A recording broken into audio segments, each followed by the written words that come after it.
افغانستان میں امریکہ 17 سال سے نیٹو اتحاد کی مدد سے جنگ لڑ رہا ہے۔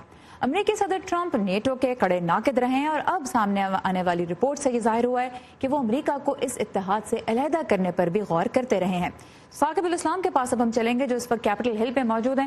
ثاقب، اگر ہم ہسٹری دیکھیں تو 70 سال ہو گئے ہیں نیٹو کو قائم ہوئے ہوئے، اور اس کا اتحاد کا بنیادی مقصد تھا کہ امریکہ اور یورپ کے درمیان ایک اتحاد، ایک الائنس قائم ہو جو روسی جارحیت کا مقابلہ کر سکے۔ بعد میں پھر اس میں ٹیررزم کے خلاف جنگ کے گولز بھی شامل ہو گئے، اور گول اوور آل یہی ہے کہ یورپ میں امریکہ کا ایک اثر و رسوخ قائم رہے۔ بڑی اہم پارٹنرشپ ہے، تو صدر ٹرمپ کیا اس کے بارے میں سوچ رہے ہیں؟ کیا تفصیلات ہیں؟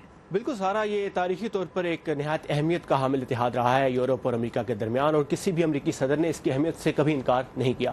لیکن صدر ٹرمپ نے جب اپنی انتخابی مہم چلائی تو انہوں نے نیٹو کو ناکارہ قرار دیا تھا، لیکن انتخابات جیتنے کے بعد انہوں نے اس کے حوالے سے متضاد بیان دیے اور انہوں نے کہا کہ نیٹو اتنی بھی ناکارہ نہیں ہے۔ لیکن اب نیو یارک ٹائمز نے ایک رپورٹ شائع کی ہے جس کے مطابق پچھلے سال میں صدر ٹرمپ نے اپنے ساتھیوں سے بارہا یہ کہا ہے کہ وہ امریکہ کو نیٹو اتحاد سے نکالنا چاہتے ہیں۔ یہی وجہ ہے کہ ماہرین کو خدشہ ہے کہ اگر ایسا ہوتا ہے تو اس سے نیٹو اتحاد کمزور ہوگا اور اس سے فائدہ ہوگا روسی صدر ولادیمیر پوٹن کو۔ مزید دیکھتے ہیں اس رپورٹ میں۔ امریکہ اور روس کے درمیان ہتھیاروں کی دوڑ میں اضافہ ہوگا، لیکن ابھی تک بات چیت جاری ہے اور اس میں کوئی پیش رفت نہیں ہوئی ہے اب تک۔